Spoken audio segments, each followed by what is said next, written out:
Hey there travelers, Mag and I here on day 47 of our trip across the United States. Today we're starting our morning off in Richmond, and we're here in the Richmond Rose Garden, and this place is beautiful. Aichan and I have enjoyed a walk through the gardens, smelling those fresh flowers all around us, and in general just enjoying the park in the area. Today is going to be so much easier than yesterday was. We only have about 280 miles to cover through the northeast section of Indiana.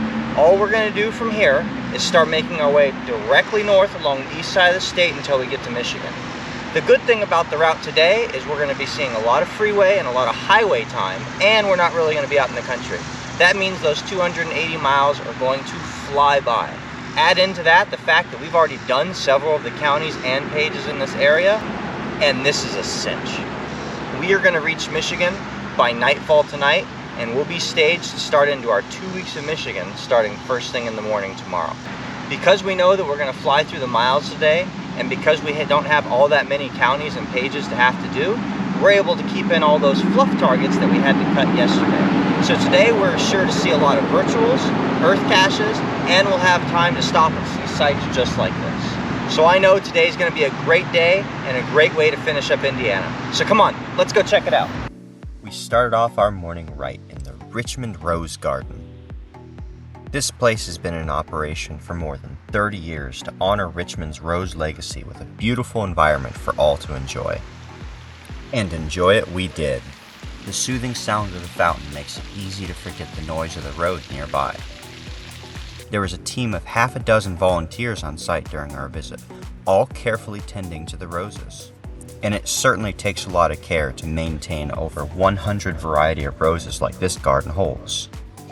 Just around the corner from there is Glenn Miller's Artesian Well. There is a steady stream of visitors here filling up their water bottles. It seemed like a good idea, so I enjoyed some of the cool, refreshing 60-degree water too. We made our way over to Earlham College. There's a virtual on the grounds known as a Kick for Luck. It's an old kicking post that's been at the entrance of the college since 1940. Just make a wish and give it a good kick. The virtual at Richmond High School really gave us a laugh because Ames had just sent us this quote the other day: "Take the road less traveled." Finally, we got on the road and started covering some miles. But we had to stop again once we spotted Torrey's Butterfly Garden in Hartford City. In 2012, over 50 volunteers came together to construct this natural work of art. We had to squeeze at least one county courthouse into our day, and we were in luck when we reached Bluffton in Wells County. The earth cache here has you focus on the sandstone that the building is constructed from. But of course, we could not help but appreciate all the nearby murals as well. I believe this is something a lot of cities could benefit from. And just like that, we had reached our main spot for the day, Fort Wayne. I fell in love with this city instantly.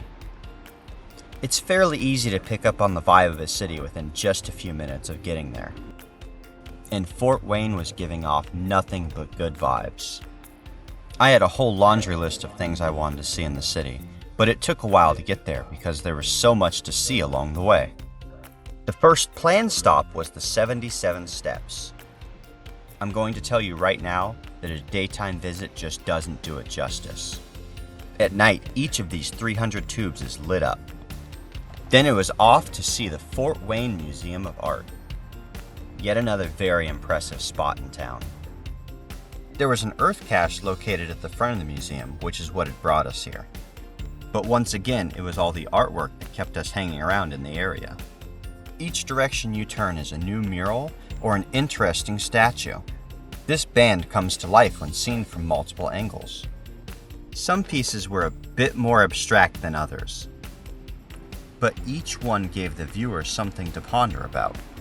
Like, what the heck is this supposed to be? Adjacent to the Arts Museum is Freeman Square. This 4.6-acre park was established in 1971. For over 50 years, people have been able to come to this park and enjoy a beautiful green space right in the heart of the city. Not only were there numerous beautiful flowers on display, but this fountain view in the center of the park could not be beaten. It's a great spot to relax for a while, or enjoy a game of chess against a friend on one of the 4 tables available.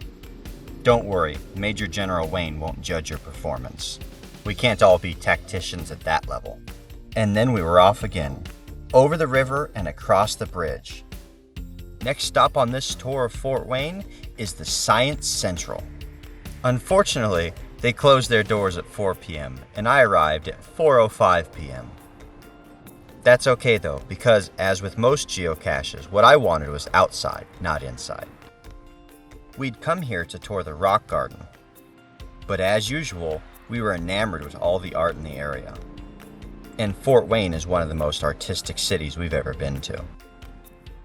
Obviously, this sundial was not exactly on point for the timing of our visit, but there was a whole scientific explanation about how to go about doing time measurements, including adjustments for daylight savings. And our last stop of the tour of the city was the Johnny Appleseed gravesite. If, like me, you thought that Johnny Appleseed was a mythical figure, you'd be wrong. He was very real. John Chapman had a huge effect on this entire region. He introduced apple trees and nurseries all over the area. And then just like that, Indiana was done. Hello, Michigan. Well, travelers, that's a wrap for our day. We've made it to Michigan. We've completed the state of Indiana. And after the last 2 rough days that we had, today was a welcome blessing.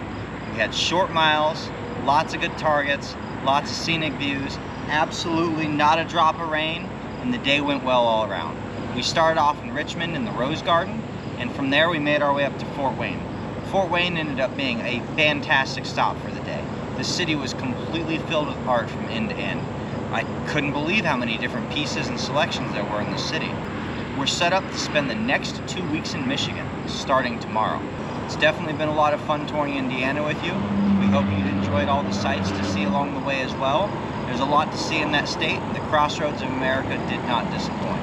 And I'm sure Michigan's not going to disappoint either. Like this video, subscribe to stay tuned for daily updates, and we'll see you out on the trails.